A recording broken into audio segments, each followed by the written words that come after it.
Viewers, आज के video में हम कक्षा 9वीं संस्कृत की त्रैमासिक एग्जाम पेपर की तैयारी करेंगे। तो शुरू करते हैं। इसमें सबसे पहला प्रश्न जो हम तैयार करेंगे, जो एग्जाम में आएगा ही सही, वह है स्वप्राचार्यस्य कृते अवकाशार्थम प्रार्थना पत्रम लिखत। तो प्रार्थना पत्र हमें लिखने के लिए आता है और 4 नंबर का एक क्वेश्चन होगा। यदि आप इस तरह से प्रार्थना पत्र लिखोगे तो आपको पूरे 4 अंक प्राप्त होंगे। तो इसको लिखना है प्रतिह श्रीमन्तः प्राचार्य महोदयः शासकीय मॉडल स्कूल इंदौर। तो यहाँ इंदौर और स्कूल के नाम की जगह आप अपना स्कूल का नाम लिख सकते हो। उसके बाद हम लिखेंगे विषय अवकाशार्थम प्रार्थना पत्रम। इसके बाद महोदय सेवायाम सविनयम निवेदनम इदम यत् अहम अद्य अकस्मात् ज्वर पीड़ितः अस्मि, अतः विद्यालयम् आगन्तुं सर्वथा असमर्थ अस्मि।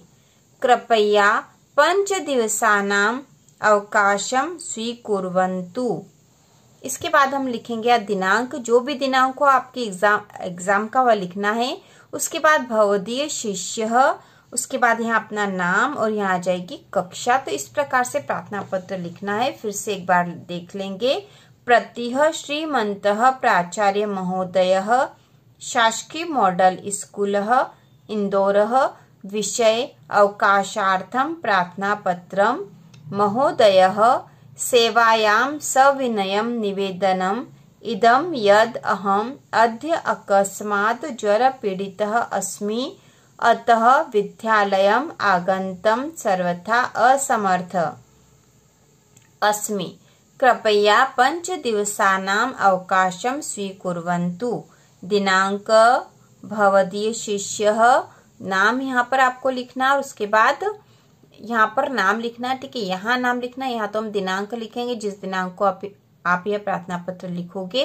फिर भवदीय शिष्य के नीचे अपना नाम और कक्षा। अगला प्रश्न तैयार करेंगे हम, वह है अस्माकम देश पर निबंध।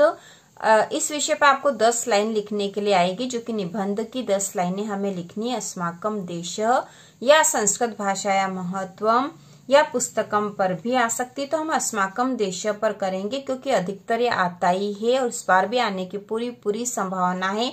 और यह प्रश्न भी 4 नंबर का आएगा। आप इस तरह से लिखोगे तो आपको 4 नंबर पूरे मिलेंगे। तो सबसे पहला पॉइंट हम लिखेंगे, भारतवर्ष अस्माकं देशः अस्य भूमिः विविध रत्नानां जननी अस्ति, अस्य प्राकृतिकी शोभा अनुपमा अस्ति, हिमालयः अस्य प्रहरी अस्ति, एषः उत्तरे मुकुटमणि इव शोभते, अस्माकं देशो अपि विशालः अस्ति, अस्य भूमिः शस्यश्यामलाः अस्ति, अस्माकं देशे अनेके प्रदेशाः सन्ति, अस्माकं देशे अनेकाः भाषाः सन्ति, भारत भूमिः अस्माकं माता अस्ति। इसके बाद अगला प्रश्न हम तैयार करेंगे, वह है स्वपाठ्य पुस्तकात् कंठस्थीकृतं सुभाषित द्वयम् लिखत। तो यहाँ पे 2 सुभाषित मतलब श्लोक लिखना है। ठीक है, 2 के स्थान पर 1 भी आ सकता है और 1 आएगा तो 2 नंबर का आएगा और 2 आएंगे तो 4 नंबर का आएगा। ठीक है, तो आपको कोई से भी 2 श्लोक याद कर लेना है। तो इसमें हो सकता है जो श्लोक, यदि आपकी प्रश्न पत्र में जो श्लोक आ जाता है वह नहीं लिखना, उसके अलावा दूसरे श्लोक लिखने। इसलिए हमें 3 याद कर लेना चाहिए जिससे कि कोई से भी 2 हम एग्जाम में लिख सके। तो इसमें सबसे पहला है, प्रिय वाक्य प्रदानेन सर्वे तुष्यन्ति जन्तवः, तस्मात् तदेव वक्तव्यम वचने का दरिद्रता। इसके बाद दूसरा श्लोक है, व्रतम यतनेन संरक्षेत वित्तमेपि च याति च, अक्षिणो वित्ततः क्षीणो वृत्तस्तु हतो हत। तीसरा श्लोक है, गुणा गुणगेषु गुणा भवन्ति, ते निर्गुणं प्राप्य भवन्ति दोषाः, आस्वाद्य तोयाः प्रवहन्ति नद्य, समुद्रमासाद्य भवन्त्यपेयाः। तो कोई से भी 2 श्लोक याद कर लेना है इसमें से। के बाद अगला प्रश्न है, घटना क्रमानुसारम लिखत। तो घटना क्रम के अनुसार इसको लिखना है। या घटनाक्रम के अनुसार इन वाक्यों को जमाना है, तो इस तरह का प्रश्न एग्जाम में आने की पूरी संभावना है, क्योंकि घटनाक्रम से जमाने वाला यह प्रश्न आपका बहुत ही महत्वपूर्ण है। तो इसमें सबसे ये जो वाक्य दे रखे इसमें सबसे पहला वाक्य आएगा मल्लिका पूजार्थम मोदकानी रचयति। मल्लिका ने पूजा के लिए मोदक मतलब लड्डू बनाए। इसके बाद दूसरा है सा सखीभिः सह तीर्थ यात्राएं काशी विश्वनाथ मंदिरम प्रति गच्छति। वह काशी विश्वनाथ मंदिर की तीर्थ यात्रा के लिए सखियों के साथ गई। इसके बाद तीसरा है उमा मासान्ते उत्सवार्थम दुग्धस्य आवश्यकता विषये चंदनम सूचयति। उमा दूध की आवश्यकता के लिए चंदन को सूचित करती है। इसके बाद चौथा वाक्य हो जाएगा चंदनः उत्सव समये अधिकम दुग्धम प्राप्तुम मास पर्यतम दोहनम न करोति। चंदन ने उत्सव के समय अधिक दूध प्राप्त करने के लिए महीने भर दूध नहीं निकाला था। इसके बाद पांचवा आ जाएगा चंदनस्य पत्नी तीर्थ यात्राम समाप्यम गृहम प्रत्यागच्छति। चंदन की पत्नी तीर्थ यात्रा समाप्त करके गृह आ गई। इसके बाद छठा है उभो नंदीयाः सर्वविध परिचर्या कुरुत। उन लोगों ने नंदिया मतलब गाय की सभी तरीकों से उसकी सेवा करी। इसके बाद सातवां आ जाएगा उत्सव दिने यदा दोग्धुम प्रयत्नम करोति तदा नंदिनी पादेन प्रहरति। उत्सव के दिन उन्होंने दूध प्राप्त करने के लिए या दूध दूहने की कोशिश करी तो नंदिनी मतलब गाय ने उन पर प्रहार करा। फिर आठवां वाक्य हो जाएगा कार्याणि समये करणीयानि इति चंदनः नंदिन्याः पाद प्रहारेण अवगच्छन्ति।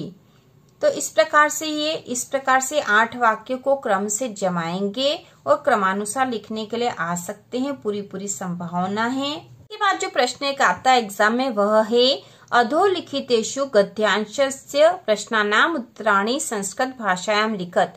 तो जो लिखा है गद्यांश इसके प्रश्नों के उत्तर संस्कृत भाषा में लिखे हैं।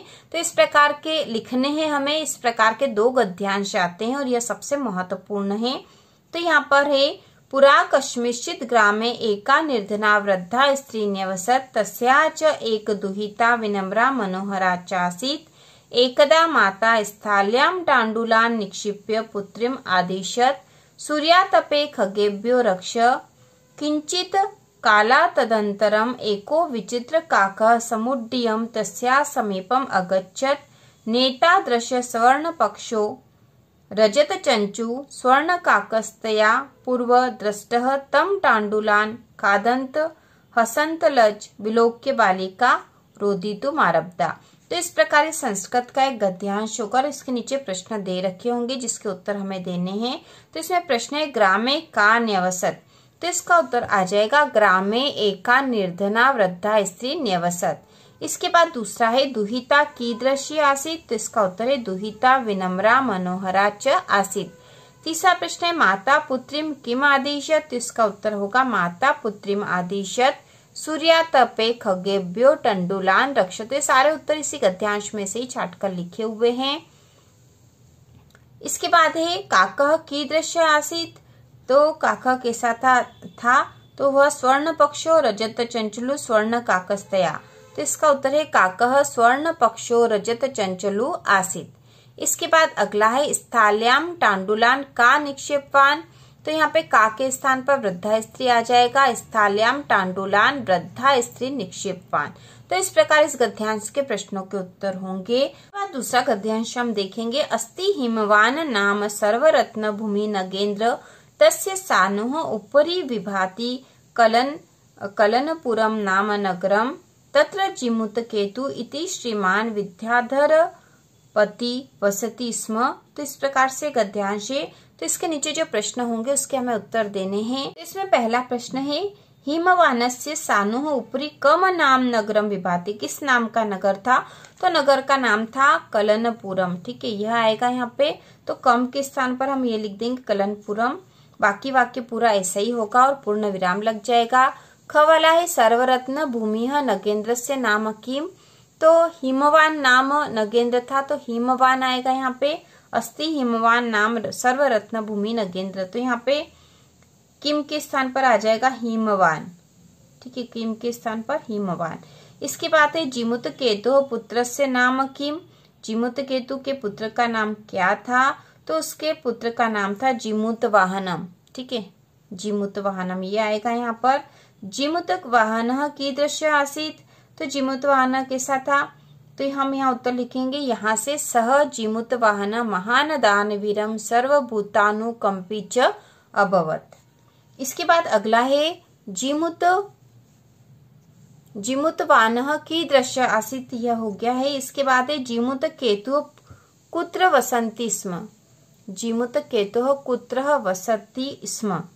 जिमुत केतु कुत्र वसति स्म, तो इसका उत्तर आएगा वह कहाँ रहता था? कंचनपुर गांव में। तो कलनपुर गांव में, तो हम यहाँ पे आ जाएगा जिमुत केतु कुत्र के स्थान पर हम लिखेंगे कलनपुरम नाम नगरम। ठीक है, कलनपुर नाम नगरम वसति स्म।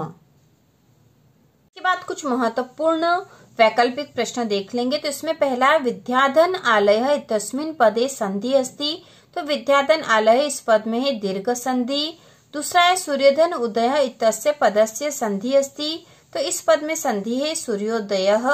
मनोरह इत्यस्य पदस्य संधि विच्छेद अस्ति। तो इस पद का संधि विच्छेद है मनः धन हरः। सदाचारः इत्यस्मिन् पदे संधि अस्ति। तो इसमें संधि है व्यंजन संधि। सज्जनः इत्यस्य संधि विच्छेद अस्ति। सज्जन का संधि विच्छेद है सत धन जनः। नमस्ते इत्यस्मिन् पदे संधि अस्ति। नमस्ते इस पद का संधि होगा विसर्ग संधि इसमें। बाद अगला प्रश्न है अधोलिखितेषु अव्यय पदम अस्ति। तो इनमें से अव्यय पद कौन सा है? पुत्र, सूत, सूत या कुत्र। तो कुत्र जो है यह अव्यय पद है। इसके बाद अगला है अधोलिखितेषु अव्यय पदम अस्ति। तो यहाँ पे भी अव्यय पद हमें ढूंढना है। तो अव्यय है यहाँ पर यदा। ठीक है, यदा। पता, सुता, गच्छति अव्यय नहीं है, यदा अव्यय है। यदा, कुत्र अव्यय है। अधोलिखितेषु अव्यय पदम नास्ति, कौन सा नहीं है यह बताना है। नास्ति लिखा मतलब कौन सा अव्यय पद नहीं है। तो अपि, इव, नद्या, गयव। तो इसमें नद्या मतलब नदी होता है और ये अव्यय पद नहीं है, जबकि अपि, इव और गयव जो है अव्यय है। इसके बाद अगला है अधोलिखितेषु अव्यय पदम नास्ति। अव्यय पद कौन सा नहीं है? इसमें है इदानी, अधुना, अद्य, कथा। तो कथा अव्यय नहीं है, जबकि इदानीम, अधुना और अद्य अव्यय है। इसके बाद अगला है सदाचारः एव परमो धर्मः अस्मिन् वाक्ये अव्यय पदम अस्ति। तो इस वाक्य में अव्यय पद कौन सा है? तो इस वाक्य में अव्यय पद है एव। ठीक है, एव। तो इस प्रकार से हमने कक्षा 9वीं संस्कृत की त्रैमासिक एग्जाम की तैयारी कर ली है। पेपर में इसी तरह के प्रश्न आपके एग्जाम में आने की पूरी संभावना है। तो इसी प्रकार के और वीडियो देखने के लिए, कक्षा 9वीं की संपूर्ण तैयारी के लिए चैनल को सब्सक्राइब कीजिए।